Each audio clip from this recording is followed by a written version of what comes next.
I thought we'd read this article by the excellent Victor Davis Hanson of the Hoover Institution, entitled, Are the New Progressive Rules Reciprocal?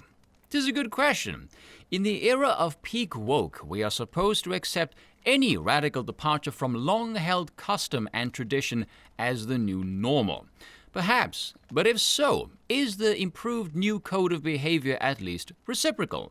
Will the radical left really wish to live by its own novel normality when it loses power? Most certainly not. If you wish to push back against the state, you're a fascist, which makes no sense, but then again, I'm not a radical left shrieking mimsy. Have leftists ever read Thucydides on the stasis at Corcyra and his warnings that zealots who destroy laws, customs, and tradition for short-term gain soon rue the day they began making such changes when in vain they seek refuge in the very sanctuaries of behavior that they have destroyed? Or will they plead that their own rules do not apply to themselves given their innate moral superiority? Will they employ the John Kerry defense that one must bomb the upper atmosphere with private jet carbon emissions in order to do the important work of flying around the globe to stop carbon emissions? The Supreme Court. How about the new protocols regarding the Supreme Court? Should conservative mass at the home of Justice Sonia Sotomayor, decrying her radical nihilist abortionist ideology? Is that an understandable cri de coeur? Would such intimidation in the future moderate her extremism? Is that now an acceptable strategy? Should Senate Minority Leader Mitch McConnell now lead a throng of screaming right-wing protesters to the very doors of the Supreme Court? Should he egg them on by calling out by name Justices Ketanji Brown Jackson and Sotomayor, warning that they have sown the wind that will soon reap the whirlwind, as they will have no idea what hit them? Is that moral courage? Would the New York Times and NPR nod approval to such grassroots anguish? Will anyone define what the incendiary hit them means? When the Republicans gain the presidency and Congress, should they pack the court to 15 justices on the cue of current progressive efforts? Is the new norm that right-wing goons should dog Justice Jackson while eating at restaurants, throng her, and then be contextualized and excused by conservative cabinet members, media, and politicians? Is that our new normal reaction to rulings with which we disagree? Should the next president trash the rulings of liberal justices when abroad before his foreign hosts? Should the conservative world keep mum when a crazy right-winger shows up fully armed near the homes of left-wing Supreme Court justices? Should the left one day achieve a 5-4 majority, would major conservative politicians then claim that their rulings are illegitimate and seek to find ways to nullify them? Should conservative clerks leak controversial drafts of left-wing opinions to the media in hopes of mobilizing preemptive opposition to and strategies against subsequent progressive rulings? Are the left's new Supreme Court protocols the new normal that the right, when in power, should duplicate? The Congress. If the Republicans enjoy a Senate majority in 2023, should they follow the left-wing cue of Barack Obama to end the Jim Crow era and racist filibuster, and thereby end obstructionist ideologues who prefer gridlock? Should right-wingers designate 550 sanctuary jurisdictions in which overreaching federal environmental law simply does not fully apply? Are there to be cities and counties where federal gun registration is de facto dropped on the principle of a higher allegiance to the Constitution? Yes to that one. When the Republicans take over the House in 2023, should they immediately start impeachment proceedings against Joe Biden for destroying the border and ignoring his oath to faithfully execute immigration laws?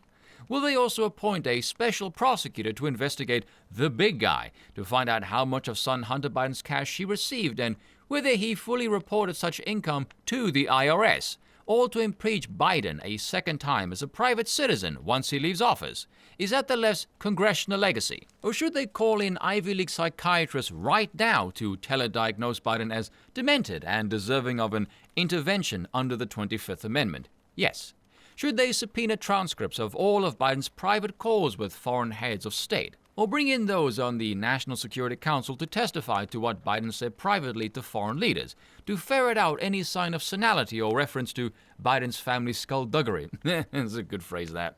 Should a newly elected House Speaker, Kevin McCarthy, tear up on national television the next misleading and factually inaccurate State of the Union address by Joe Biden? Will the nation then voice support for its adherence to the Nancy Pelosi norm? Will there soon be a return to the January 6th committee in which Speaker McCarthy appoints only those Democrat members who voted in 2023 to impeach Joe Biden and were political lame ducks? Will he announce that any members of the squad will not be serving on any congressional committees in 2023? Should the selectively packed committee examine the 120 days of 2020 rioting, the planned attempt to storm the White House grounds on May the 31st, 2020, the burning of a historic church or of a federal courthouse, and the Black Lives Matter Antifa conspiracy to riot, loot, and destroy what was coordinated on social media? Will they call in an insurrectionary abettor, Vice President Kamala Harris, to ask why, in the violent aftermath of an attack on the White House grounds, did she, as a vice presidential candidate, boast that protests such as those would and should continue? Should insurrectionist Stacey Abrams be compelled to testify about her prior year-long efforts to nullify the Georgia gubernatorial vote? Will the new Congress investigate all the House and Senate members who tried to reject the Ohio vote of 2004, or who sought to pressure electors to reject their constitutional obligations in 2016, or all the senior left-wing politicians who claimed that the president in 2017 was illegitimate, the vote of 2016 was rigged, and Joe Biden should not honor the count in 2020 if it did not go his way? Will there be a new committee to investigate left-wing rage, to ascertain why political attackers, mass shooters, and attempted assassins serially target conservative congressmen, senators, Supreme Court justices, and gubernatorial candidates? Do they use social media to plan their nefarious plots? Was such unaddressed and ignored congressional rejectionism in the past reckless or even insurrectionist? The military.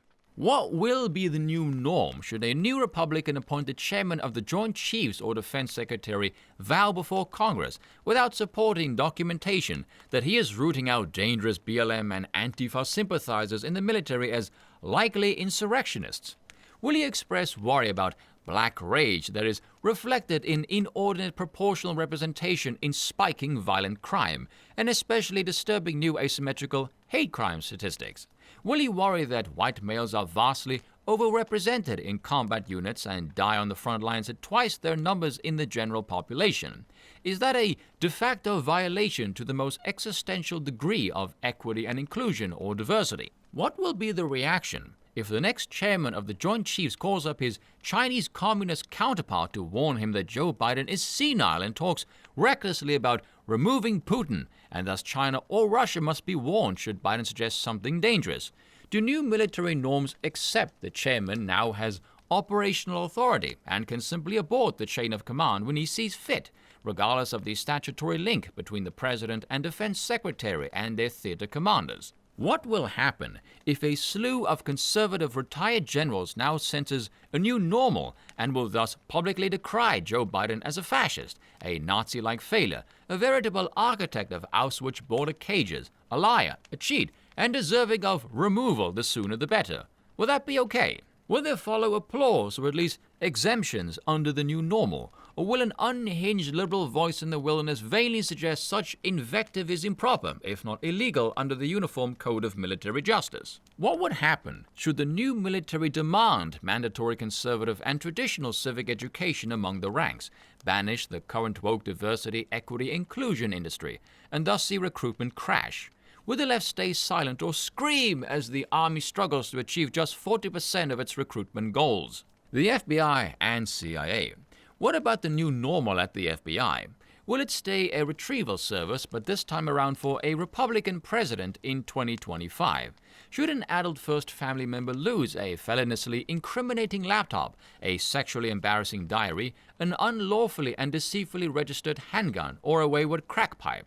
Will the next FBI director preposterously open an investigation during the 2024 election on rumors that the activities of the Biden family, of General Mark Milley, of Anthony Fauci, of key senators with Chinese financial interests all constitute a sort of kind of collusion conspiracy with China aimed at advancing a self-enriching and mutual left-wing agenda in the presidential election? Will the FBI director claim 245 times under oath before Congress he has no memory of what he has ordered? Will it be a slap on the wrist, reduced sentence, tacit approval of an FBI lawyer altered a court document to ensure we get to the bottom of Chinese collusion. Is it alright if we learn that a Republican presidential candidate hired a foreign ex-spy and hid his pay behind 3 walls to find dirt on his opponents? Will Congress bring in some old right-wing FBI retired bulldog to compile a dream team of Federalist Society legal zealots to hunt for Chinese collusion among Democratic grandees? Will the FBI investigate Mark Zuckerberg following his $419 million dark money trail to see how many state registrars were absorbed by Zuckerberg's cash in conspiratorial fashion? Will an enterprising conservative ex-spy compile a fantasy dossier of alleged Biden family shenanigans in lurid sexual detail with the Chinese, and then peddle it to right-wing blogs on the eve of an election, all while being paid by the FBI? In answer to the Access Hollywood and various lawsuits and investigations of Donald Trump, will Congress form a committee equally to ferret out the apparent pandemic of left-wing sexual harassment, illicit romances, and dangerous liaisons, as they call in the Cuomo brothers, Andrew Gillum, Lisa Page, and Peter Strzok, Representative Eric Swalwell, former New York Governor Eliot Spitzer, and former Representative Anthony Weiner, and Joe Biden? Will the FBI in 2025 be dispatched to school board meetings to monitor whether left-wing activists are too intimidating to board members? Will they bring in SWAT teams to arrest leftist political operatives whom the Republican Justice Department finds possibly indictable? Will they put in chains prominent ex-Democratic advisors who refuse a Representative Jim Jordan subpoena to appear before his new Hunter Biden committee? Will they roust out in their underwear leftist reporters who are rumored to be in possession of a Republican president's daughter's diary, intimating she took inappropriate showers with her dad? Will 50 prominent conservative ex-CIA operatives and other intelligence officers swear in 2024 that a lost Republican laptop outlining payoffs from foreign sources was a product of Chinese disinformation? Will former conservative CIA directors or directors of national intelligence lie under oath to Congress with impunity? In sum, are today's norms tomorrow's norms, or were they simply transitory and necessary in the age of the dreaded Trump, as one-time leftist means to achieve noble ends, and thus should never be institutionalized, much less boomeranged? If so, will they reappear whenever the left returns to power? Or should they be applied equally to the left right now to ensure that outrage and disgust with such immoral and illegal machinations prohibit their use in the future? You know, it's probably not a good idea to follow suit with any of that. As Ayn Rand said, you don't defeat an evil by adopting it and practicing it. And even though the writing is oddly whimsical, despite the topic being rather serious, everything he said is true. And laid out plainly like that, the left looks absolutely fucking crazy. And that is all for today. I will see you all next time.